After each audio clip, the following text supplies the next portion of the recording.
Shalom. First and foremost, can I give all praise to our Yahweh Shem Shai, or Shem Kakarash. Call Hala my Yahweh Shem Shai, or Shem Kakarash. That's in ancient Hebrew, saying all praise to Yahweh, in name Yahweh Shai, in name the Holy Spirit. Yahweh is the correct name for the God of the Bible, who the world ignorantly called Jehovah, God, or Yahweh. His son's true name in Hebrew is Yahweh Shai, or the world ignorantly called Jesus Christ.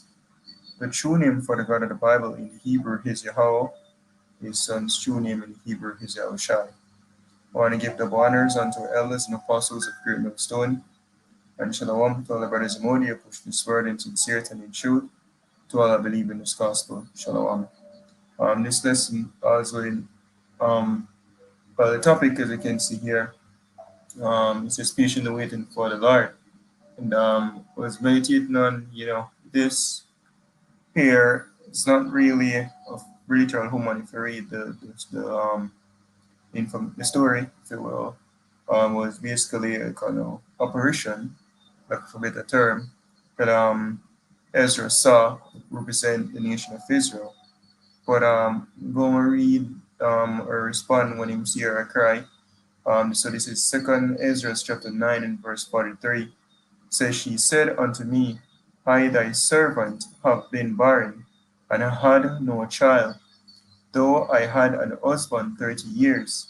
And it's always what then in the ancient world, especially Israelite woman, is their dream, their whole purpose on the face of the earth to basically have children. So not having any, it's basically like hell unto them. For example, was it Samuel mother? I don't remember her name, I think Hannah, if I'm not mistaken. She was barren. She prayed to the Most High to have a child. Likewise, Sarah as well. When you pray, even what's it? Rachel? Yeah, Rachel. No. I think it was Rachel. Rachel never had a pitney at one point, and then the Most High opened her womb. Yeah, Rachel there, yeah. You see me? But it's always a woman's desire to have a child. So she was barren, and she lived with a man for 30 years and can't have a child. It says, and those 30 years I did nothing else but day and night, and every hour, but make my pride, but make my prayer to the Most High. After 30 years, Jehovah Shemel Shai heard me, thine handmaid, looked upon my misery, considered my trouble, and gave me a son. And I was very glad of him. So was my husband also, and all my neighbors, and we gave great honor unto the Almighty. Right? So the point is that she was born 30 years and she stays young. Every day she prayed to the Most High. You see me? And use this to basically relate to the fact that in our life, is the money I wait for salvation. You see me? Ultimately what we need. Noah was out there prophesying for 120 years, you see me, before the flood actually came. And we have our apostles, our elders, brothers over apostles over 30 years, brothers 20 years, some over a decade, been prophesying, waiting for the deliverance. But it's not a if, but, or maybe, it's just a patience thing. Right, as we have here in Luke chapter 21, verse 19, it says, in your patience possess ye your souls. And while reading this, spirit bring to mind 10, I'm not sure the verse, Hebrews 10, and let's see.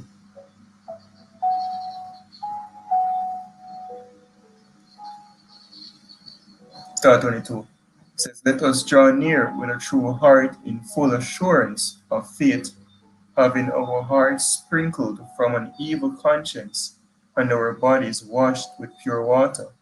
Let us hold fast the profession of our faith without wavering, for he is faithful that promiseth.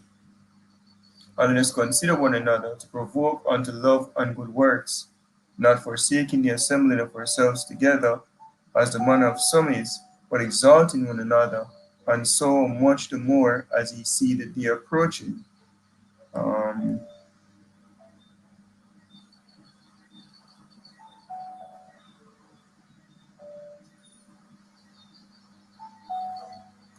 skipping down to verse 35, it says, cast not away therefore your confidence, which had a great recompense of reward, which you know is salvation, deliverance, right? For ye have need of patience, that after ye have done the will of Yahweh, he might receive the promise. For yet a little while, and he that shall come will come, and will not tarry. Now the just shall live by faith, but if any man draw back, my soul shall have no pleasure in him. For we are not of them who draw back unto perdition, but of them that believe to the saving of the soul. And we're going into this at the camp yesterday. So turning back here, there's nothing to go back to, none but destruction. And here, we are waiting, we are suffering. As the scripture says, hope deferred make the heart sick. Yeah, so here we suffer, waiting. But nevertheless, we have to continue wait. Because again, there's nothing to go back to but destruction. This is Luke chapter 18 and verse 1. It says, and he spake a parable unto them to this end, that men ought always to pray and not to faint, saying, there was in a city a judge, which feared not God, neither regarded man. And there was a widow in that city, and she came unto him, saying, avenge me of mine adversary. And he would not for a while.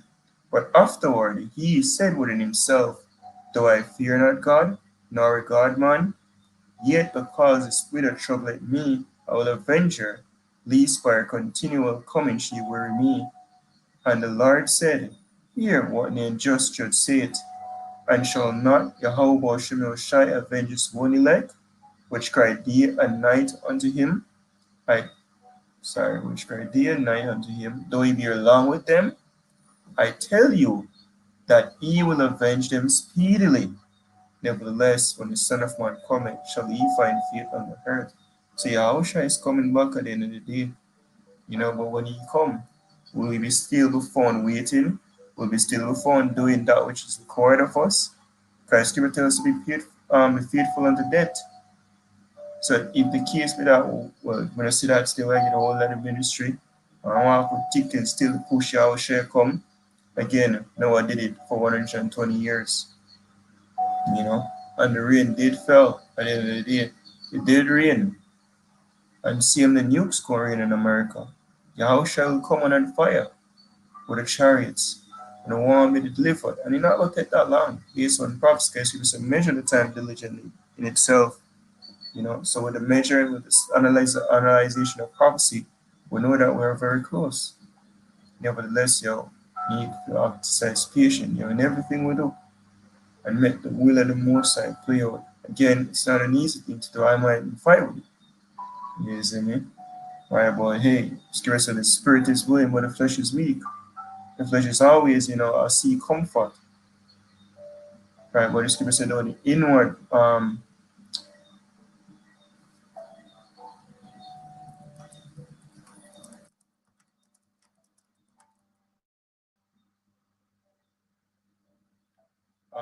2 Corinthians 4, verse 16 says, for which cause we fear not. Hold on. Okay. It says, for which cause we fear not, but though our outward man perish flesh, beaten to subjection, right? Because you're unruly, you want to do harm and not evil. You want to go that the world could keep up foolish, and get us in trouble. And, Saturday coming, maybe one go camp. It will, supposed to be camp, wherever camp, right? But the flesh one, woman want to go with woman or family or friends or whatever, will enjoy itself. Right? Need to study. Flesh one want to buck down and want to lack off or sleep. Lazy one will distract with someone or evil. Right? It says, yet the inward man is renewed day by day. So the spirit, the more we invest in the spirit, the more we exercise patience, and the more the spirit, is basically strength. It says, for a light affliction, which is but for a moment. Right? So this, the scripture say, all these things shall be dissolved. The fashions of this world come to pass. And we see the signs now. We see the transition. So affliction we go through right now, it's but for a moment, and I will have to always keep in mind it's just temporary. Remember that's a statement the brother always make it earlier. So it's temporary. And when we make things like that, it gives us more drive to continue. But it's not gonna last forever, yo. There's no way this kingdom gonna last forever. There's a power in it. Same way it's tried. It is for a light affliction, which is but for a moment, work it for us a far more exceeding and eternal weight of glory, while we look not at the things which are seen. Right? So the things that are seen is the wealth of this world, house, bunny hill, big car, right? Money in the bank, right? Big job, sexy woman or pretty woman on this side, whatever. While we look not at the things which are seen, but the things which are not seen, for the things which are seen are temporal, because this is coming to an end. But the things which are not seen are eternal. I'm going to close with this. Lamentations chapter 3, verse 26. It is good that a man should put hope and quietly wait for the salvation of the Lord. As is written, go not aside lest ye fall. Right? We're not of them that drop off to perdition, because anywhere you go in this world, there's nothing but death and destruction and confusion and chaos. She will say, here we have no continuing city, but we seek one to come. Also in Micah chapter 2, verse 10, what it says, it says, arise and depart, for this is not yours. It is polluted, it shall destroy with a sore destruction. Or in this actually. What's it again? Think of Isaiah 59, verse 1.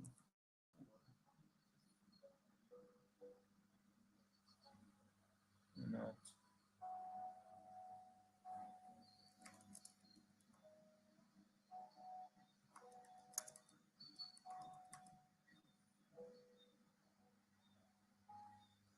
Fifty-one verse 14.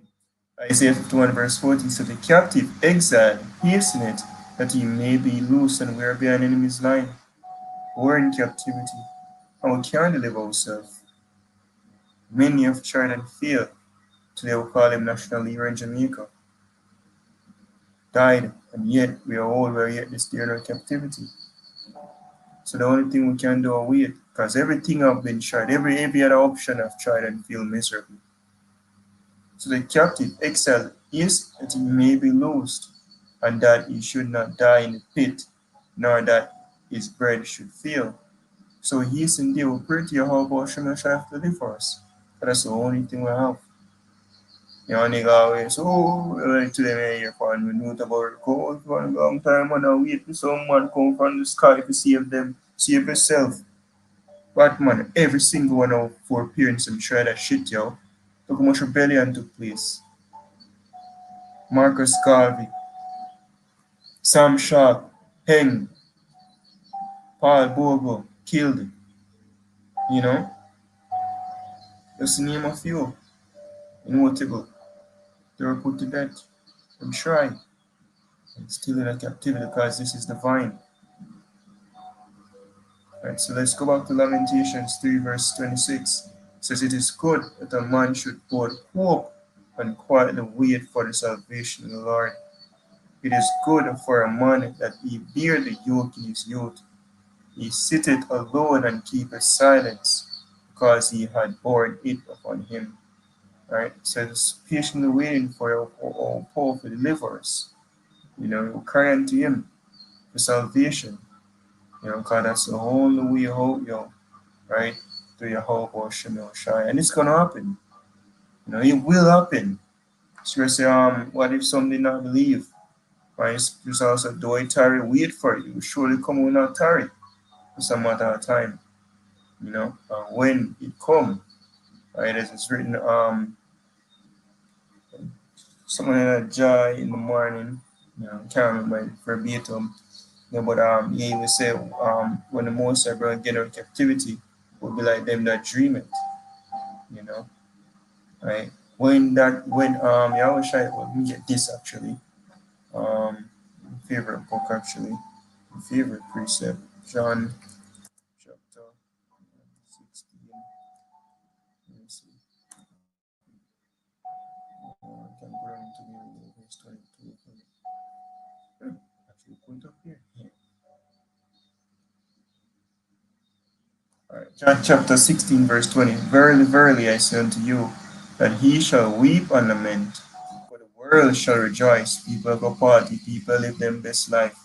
While we, scripture say, wisdom, knowledge, he that increaseth in knowledge increaseth sorrows. We see the wickedness. All right, we see when we do went off, and forsook our power, and we crying unto him. All right, for the mercy. Right, so weep and lament, that he shall weep and lament, but the world shall rejoice, and he shall be sorrowful, but your sorrow shall be turned into joy. A woman, when she is in travail and sorrow, because her hour is come. But as soon as she is delivered of the child, she remembered no more the anguish for joy that a man is born into the world. It says, and ye know therefore of sorrow, but I'll see you again, and your heart shall rejoice, and your joy no man take it from you. Last, down to the last, let me see.